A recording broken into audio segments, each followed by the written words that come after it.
Yang bikin Indonesia miskin itu koruptor, bukan habaib, bukan ulama. Yang bikin Indonesia pecah belah ini para cukong, bukan ulama, bukan habaib. Yang bikin Indonesia berantakan begini para bandar narkoba, bukan ulama, bukan habaib. Yang bikin Indonesia terpuruk ini tuh gara-gara korupsi gila-gilaan, bukan ulama, bukan habaib.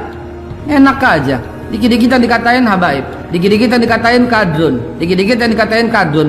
Mana kadrun koruptor, mana? Coba tunjukin pada saya. 43 orang yang bulan itu semuanya bukan warga negara asli, bukan pribumi. Antum udah tahu lah etnis apa itu semuanya. Yang kemarin kabur ketangkep juga etnis apa, antum juga udah tahu semua. Tapi yang dibakar wajahnya itu wajah Habib Rizik.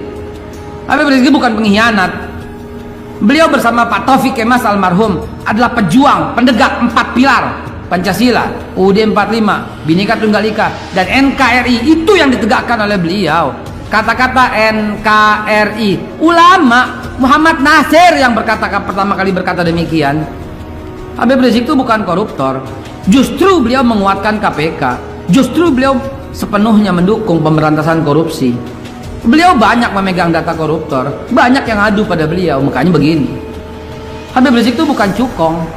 Beliau nggak pernah menggarong, beliau nggak pernah jadi backing Taipan, beliau juga nggak pernah merampok hak uang negara, rakyat, harta negara.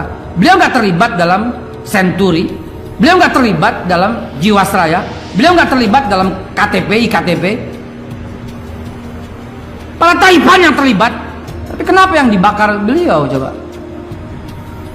Beliau bukan bandar narkoba.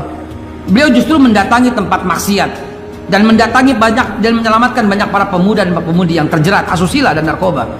Dan hartanya banyak habis untuk urusan begini loh. Tsunami kemarin 4 bulan lo nggak pulang. Lebih daripada 100.000 mayat diangkut. Ayo, siapa yang angkat? Coba jawab, siapa yang angkat? Kok begini dibilang musuh masyarakat? Beliau bukan pengecut, beliau menghindari kriminalisasi. Hal yang tidak pernah dilakukan dituduh sama sekali. Buktinya Pak Tito udah mengeluarkan SP3 tentang kasus cat itu. Itu namanya memang rekayasa. Dan Polri, kita angkat topi salut pada Polri, dan beliau bersih dari masalah itu.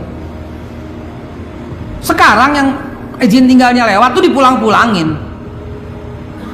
Kan tanda tanya besar, kenapa beliau nggak boleh pulang? Ayo, kan tanda tanya, karena izin tinggalnya lewat. Kalau lewat pasti udah dipulangin sama pemerintah Saudi. Sampai sekarang kan belum bisa pulang. Coba, beliau bukan lari dari tanggung jawab, bukan. Beliau bukan cari masalah. Hidupnya semua dicurahkan untuk umat, untuk rakyat.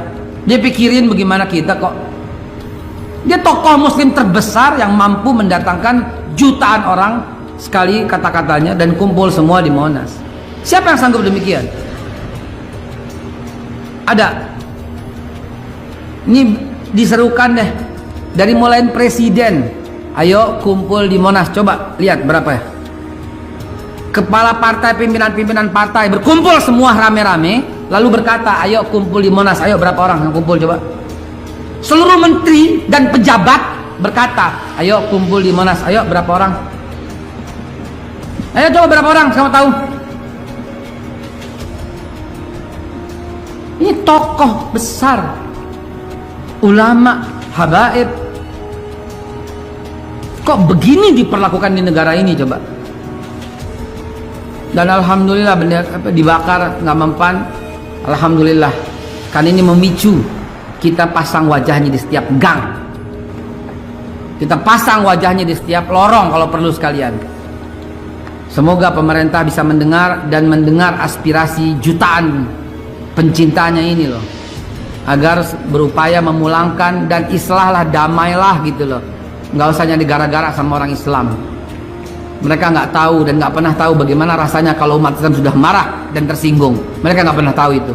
Dan jangan sampai umat Islam marah dan tersinggung. Bakauni, mohon doa dari seluruh jamaah yang ikhlas dalam membantu perjuangan jihad dakwah fisabilillah dengan melihat fenomena kehidupan keimanan kita khususnya kaum mukmin yang sedang dikepung oleh kekafiran, kaum kafirin, bahkan komunis, PKI yang sedang menghina, menginjak-injak harkat dan martabat derajat agama kita. Bahkan kepada kaum ulama, Habibana, imam besar kita, Habib Rizik Syihab.